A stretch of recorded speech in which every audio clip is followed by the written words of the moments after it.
आपको अपनी जिंदगी में जब कभी भी छोटी से छोटी या बड़ी से बड़ी कोई भी परेशानी आ जाए तो भगवत गीता के यह 30 उपदेश उस वक्त पर आपको बहुत काम आएंगे। यह पवित्र विचार आपके लिए समझना और उसे अपने जीवन में अनुकरण करना बहुत ही आवश्यक है। और यह 30 उपदेश 30 वे से शुरू होकर पहले उपदेश पर समाप्त होगी, इसलिए वीडियो को आखिर तक पूरा ध्यान से सुने ताकि आपके भी जीवन में कल्याण हो सके। गीता का 30वां उपदेश है अश्वम भुक्तव्यम कृतम कर्म शुभाशुभम। इसका मतलब है कि आपने कोई भी कर्म किया हो उसका फल आपको जरूर भोगना पड़ेगा। अगर आपने अच्छे कर्म किए हैं तो वह जाने अनजाने में किसी मुश्किल वक्त पर आपको वह अच्छे कर्म उस मुश्किल वक्त से बचा ही लेंगे। अगर आपने गलत कर्म किए हैं, पाप किया है, तो उसकी सजा भी आपको जरूर मिलेगी। तो इंसान कितना ही छुपकर कर्म करे, चाहे वह कितना ही चालाकी से कर्म करें, लेकिन कहते हैं ना उस परमात्मा के ईश्वर के चारों तरफ कैमरे लगे हुए हैं। हमारे एक एक कर्म पर वह प्रकृति, वह परमात्मा अपनी दृष्टि बनाए रखते हैं। हमारे एक एक कदम का हिसाब होता है। इसे हम एक कहानी से समझाते हैं।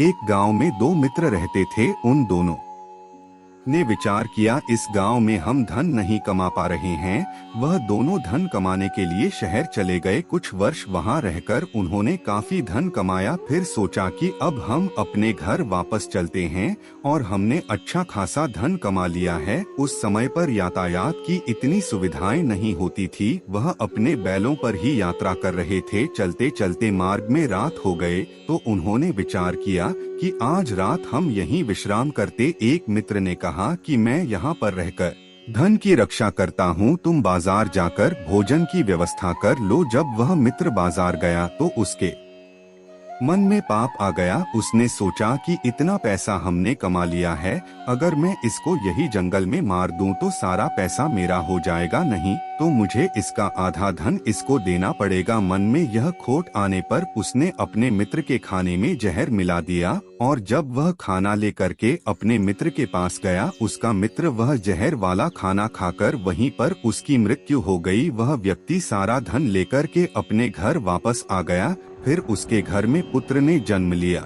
जब उसका बेटा पैदा हुआ तो वह बहुत ही बीमार रहता था। उसने अपने जीवन में जो कुछ भी धन कमाया था उसका वह सारा धन अपने बेटे के इलाज में ही खत्म हो गया। बेटा बड़ा होता गया और इसका धन नष्ट होता गया। जब उसका बेटा थोड़ा और बड़ा हो गया तो उसके पिता ने पूछा कि बेटा तू इतना बीमार क्यों रहता है, तू ठीक क्यों नहीं होता? मैंने अपनी जिंदगी का सब कुछ तुझ पर लगा दिया है, फिर भी तेरी तबीयत ठीक नहीं रहती। तो उसके बेटे ने बोला, कौन सा बेटा और कौन सा पिता? मैं तो तेरा वही मित्र हूँ जिसको तूने जंगल में जहर देकर मार दिया था। मैंने अपना वही हिसाब पूरा करने के लिए तेरे पुत्र के रूप में तेरे ही घर में आया हूँ। अब मेरा तेरा हिसाब बराबर, अब मेरा जीवन यही समाप्त होता है। तो गीता का उपदेश हमें यही सिखाता है, कोई अपने आप को कितना भी चालबाज समझता हो, होशियार समझता हो, लेकिन अगर उसने गलत कर्म किया है, चाहे आज नहीं तो कल उसे उसका फल भोगना ही पड़ता है। कोई भी व्यक्ति अपने किए हुए कर्म से बिना उसको भोगे कभी छूट नहीं सकता। गीता का 29वां उपदेश है कि आपके सारे दुखों का कारण किसी को अपना मानना है। आप कभी गौर करना, आपकी जिंदगी के सारे दुख, सारी तकलीफें, सारी चिंताएं वहीं से आते हैं जहां आपका अपमान होता है कि यह मेरा है, यह मेरा अपना है। यहीं से आपकी जिंदगी में दुख का आना शुरू हो जाता है। इसे एक छोटी सी कहानी से समझते हैं। एक व्यक्ति के पास एक बहुत बड़ा महल था। उसने जिंदगी भर की सारी संपत्ति लगाकर उस महल को बनाया था। आसपास के शहरों के कई लोग उसके महल को देखने आते थे। कई बड़े बड़े सेठ उसके महल को खरीदने की कोशिश करते थे, इसलिए वह महल उसका अहंकार हो गया। उसके जीने की वजह था उसका उस महल से बहुत लगाव था। एक दिन उसके महल में आग लग गई और वह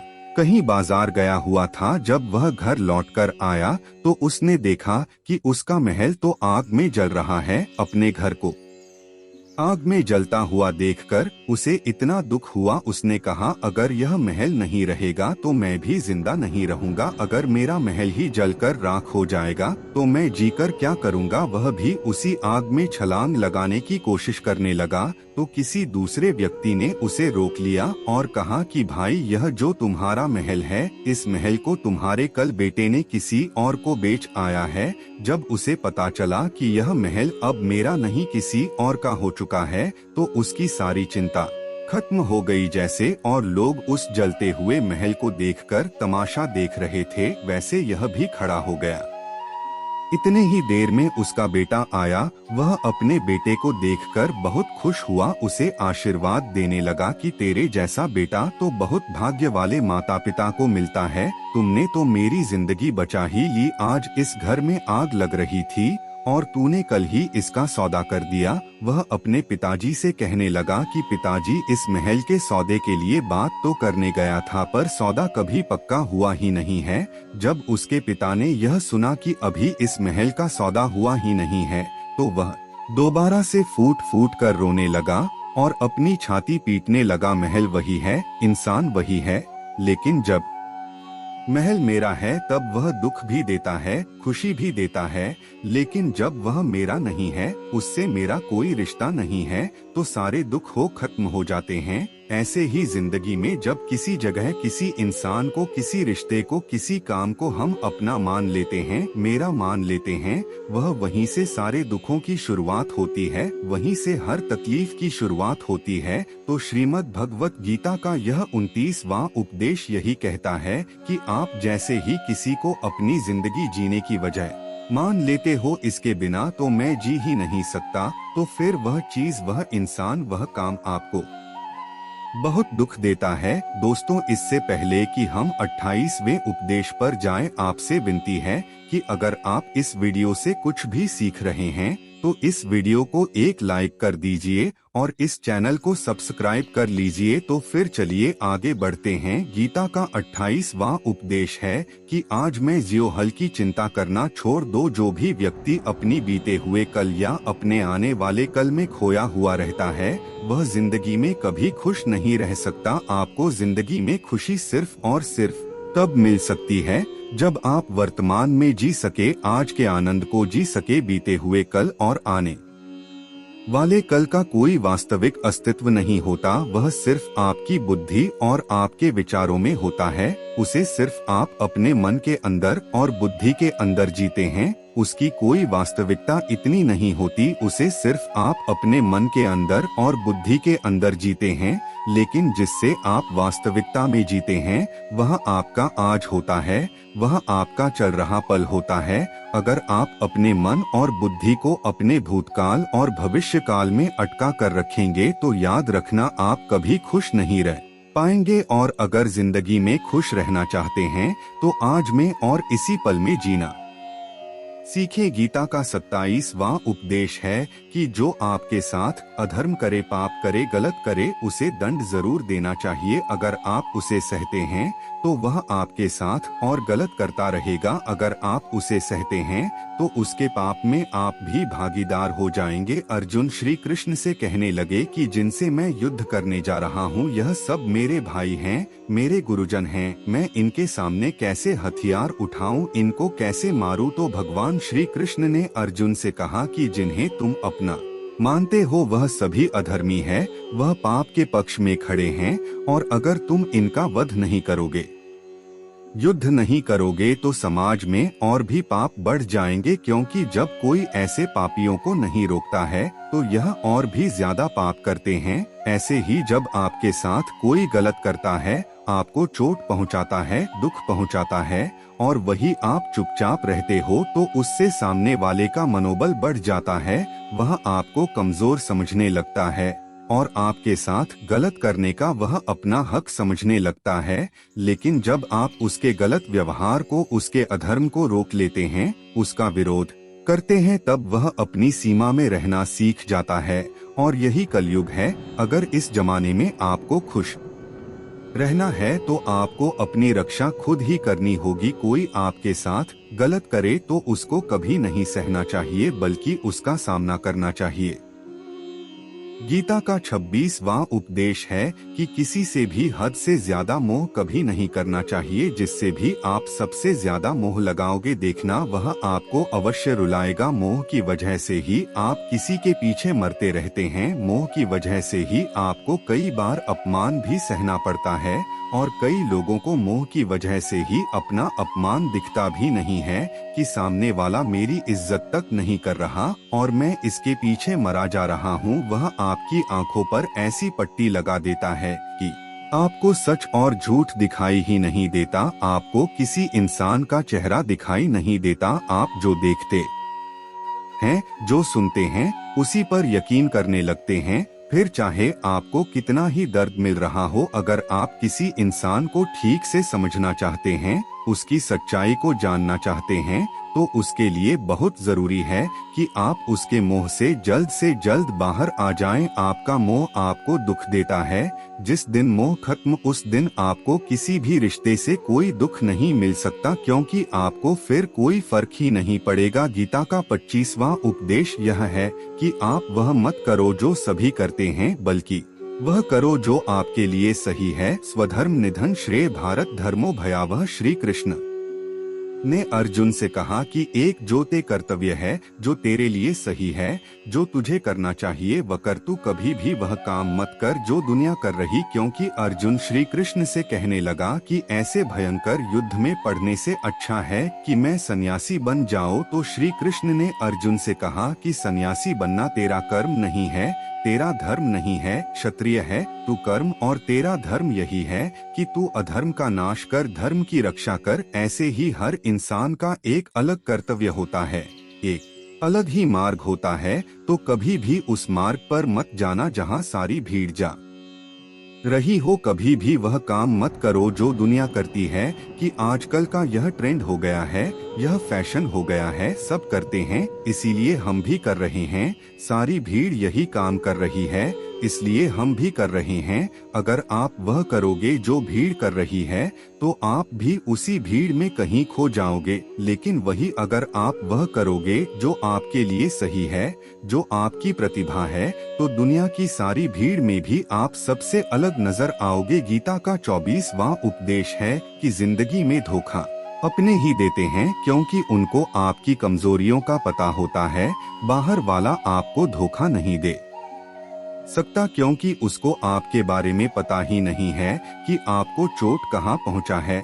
लेकिन जो आपका अपना है, आपका खास है, उसे बहुत गहराइयों से पता होता है कि इसकी कमजोरी क्या है, ऐसा क्या करें जिससे इसको दर्द पहुंचाया जा सके, जिससे इसको हम नीचा दिखा सकते हैं, इसको चोट पहुंचा सकते हैं। यह कलयुग है, इसमें बाहर वालों से नहीं, जो हमारे अपने हैं ना, उनसे ही सावधान रहना होता है। महाभारत का युद्ध दो अलग अलग राज्यों में नहीं हुआ था, बल्कि एक ही परिवार के भाइयों में हुआ था। सभी आपस में एक ही वंश के लोग थे। कितनी बार दुर्योधन ने जहर देकर भीम को मारना चाहा, ना जाने कितनी बार दुर्योधन ने पांडवों को जान से मारने की कोशिश की। वह उसका कोई पराया नहीं था, बल्कि उसका भाई था। सारी लड़ाइयाँ घर के अंदर ही होती हैं, बाहर कौन लड़ेगा हमसे, घर में ही सारे झगड़े होते हैं।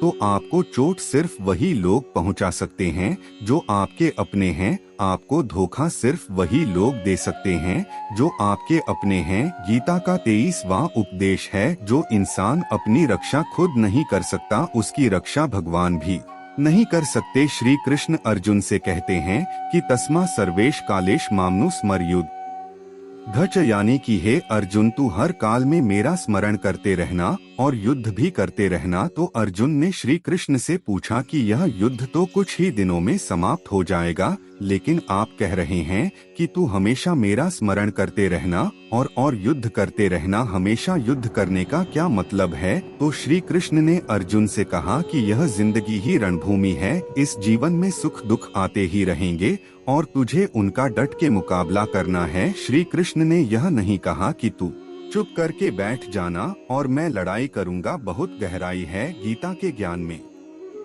हमारे जीवन की डोर भी संभाल के ईश्वर बैठे हुए हैं, लेकिन युद्ध ही करना है। ईश्वर को याद करना है कि हे ईश्वर, मुझे शक्ति देना, मुझे समझ देना, मुझे बुद्धि देना, ताकि मैं अपनी जिंदगी की सारी लड़ाइयाँ जीत सकूं, मैं जिंदगी में सही मार्ग पर चल सकूं। लेकिन आपको अपनी लड़ाई खुद ही लड़नी पड़ती है। जो लोग यह कहते हैं कि हम कुछ नहीं करेंगे, सभी ईश्वर करेंगे, तो कहते हैं कि आलसी इंसान को देखकर तो भगवान भी घबरा जाता है, यह कुछ नहीं करेगा।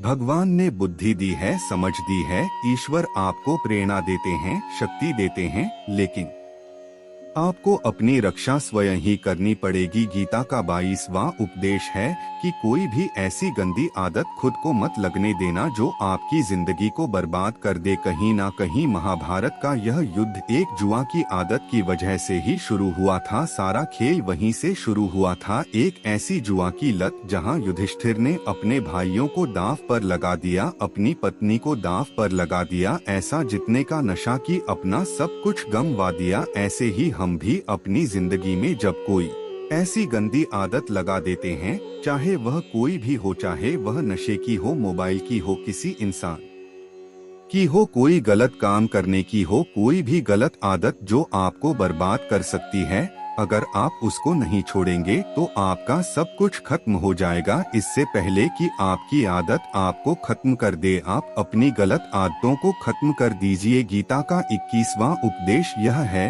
कि आलसी इंसान कभी कुछ हासिल नहीं कर सकता। अधिकतर लोग सिर्फ योजनाएं ही बनाते रहते हैं कि मुझे बड़ा घर चाहिए, मुझे बड़ी गाड़ी चाहिए, मैं दुनिया घूमना चाहता हूँ, मुझे यह चाहिए, वह चाहिए।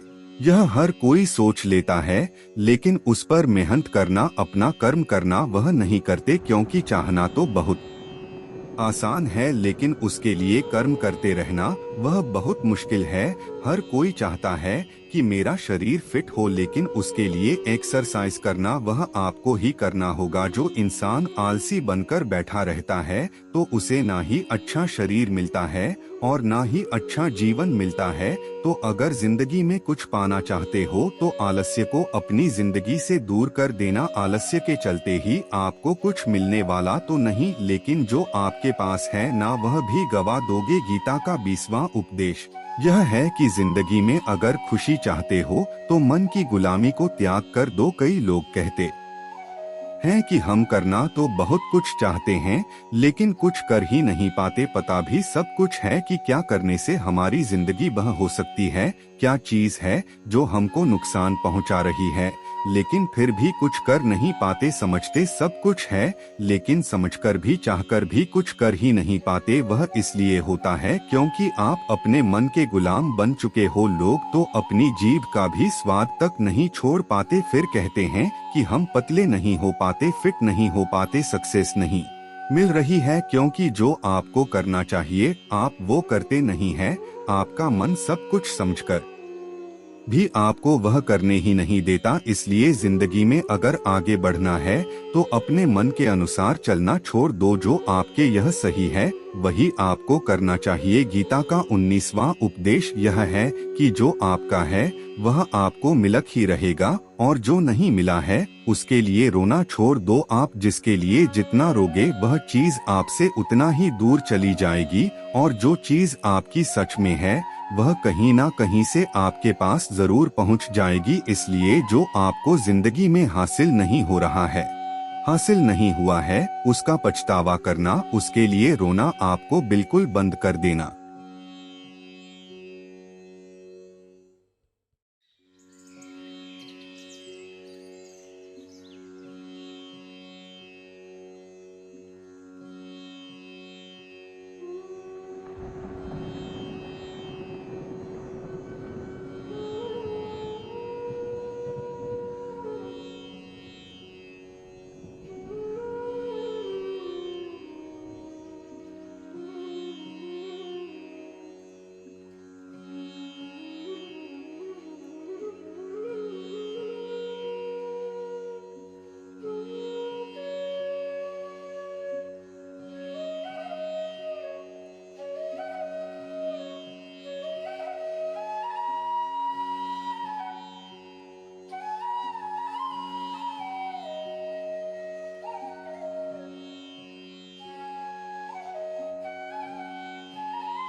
गीता का 8वां उपदेश है कि जीवन में वैसे तो लड़ाई झगड़े से बचना चाहिए, लेकिन जब बात आपके चरित्र, सम्मान और अधिकार की हो तो लड़ना भी चाहिए। अर्जुन भी महाभारत का युद्ध करना नहीं चाहते थे क्योंकि सामने उसके अपने खड़े थे, लेकिन श्री कृष्ण ने उन्हें उपदेश दिया कि यहाँ पर बात लड़ाई की नहीं है, तेरे सम्मान की है, तेरे चरित्र की है, तेरे अधिकार की है। जो द्रौपदी के साथ कौरवों ने भरी सभा में अपमान किया, उसे नग्न करने की कोशिश की, इतना बड़ा अधर्म किया, वह तुम्हें कभी नहीं सहना चाहिए। इसलिए बात जब आपके चरित्र पर आ जाए, आपके सम्मान पर आ जाए, तो चाहे वह अपना ही क्यों ना हो, आपको उसके साथ अवश्य ही लड़ना चाहिए। गीता का 7वां उपदेश है कि चाहे कितना भी बुरा वक्त आ जाए, लेकिन जो इंसान जिंदगी में कभी हिम्मत नहीं हारता, वह सब कुछ हासिल कर सकता है।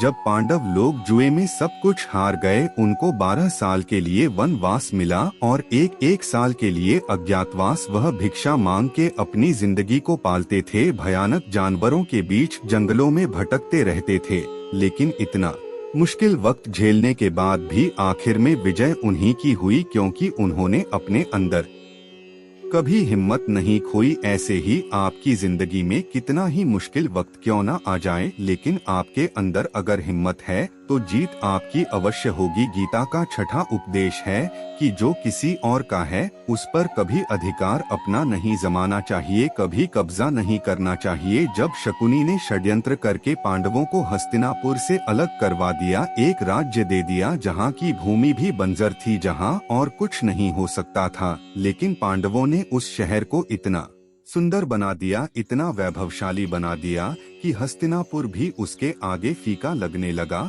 और उसके वैभव को और सुख को देखकर दुर्योधन अंदर ही अंदर जलता था, और इसलिए उसने कई षड्यंत्र करके उनका वह खांडव प्रस्थ भी उनसे छीन लिया। जो चीज उनकी नहीं थी उस पर भी कब्जा किया। तो उसका आखिर में परिणाम यही हुआ कि जो चीज उनके पास थी वह भी उसके पास नहीं रही, उसे गंवाना पड़ गया। इसीलिए जो आपका नहीं है कभी उस पर अधिकार नहीं जमाना चाहिए। 5वां उपदेश है कि वो इंसान जिंदगी में सफल माना जाएगा जो अंदर से हमेशा खुश रहता है। बाहर से तो सभी खुश दिखाई देते हैं, लेकिन अंदर से इंसान अशांति से भरा रहता है।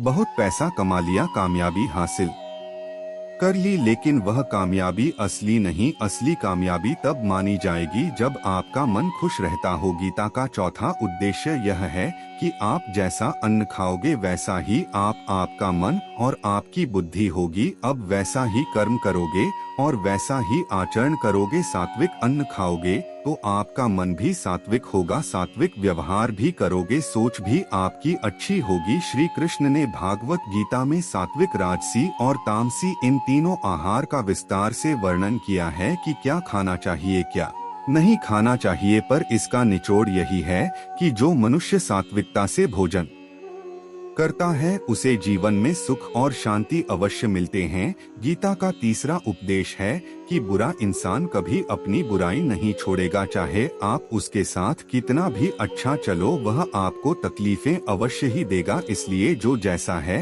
आप उसके साथ वैसा ही व्यवहार करें। बुरे इंसान के साथ आप कितना भी अच्छा बन जाओ वह कभी अच्छा नहीं बनने वाला। दुर्योधन जंगल में पांडवों को मारने के लिए गया था, लेकिन वहाँ पर भी लोगों ने दुर्योधन को पकड़ लिया। उसका मित्र कर्ण भी उसे छोड़कर भाग गया। वह भीमा दुर्योधन को मार देना चाहते थे, लेकिन युधिष्ठिर अपने भाई की रक्षा करने के लिए वहां पहुंच गया और उसके जीवन की रक्षा की। लेकिन उसके बाद क्या हुआ, वह हमेशा पांडवों को नुकसान ही करता रहा। इसलिए अगर कोई इंसान बुरा है उसके साथ आप ज्यादा अच्छा बनने की कोशिश ना करो। जो जैसा है उसके साथ वैसा ही व्यवहार करो। गीता का 2रा उपदेश है कि मृत्यु से डरना व्यर्थ है।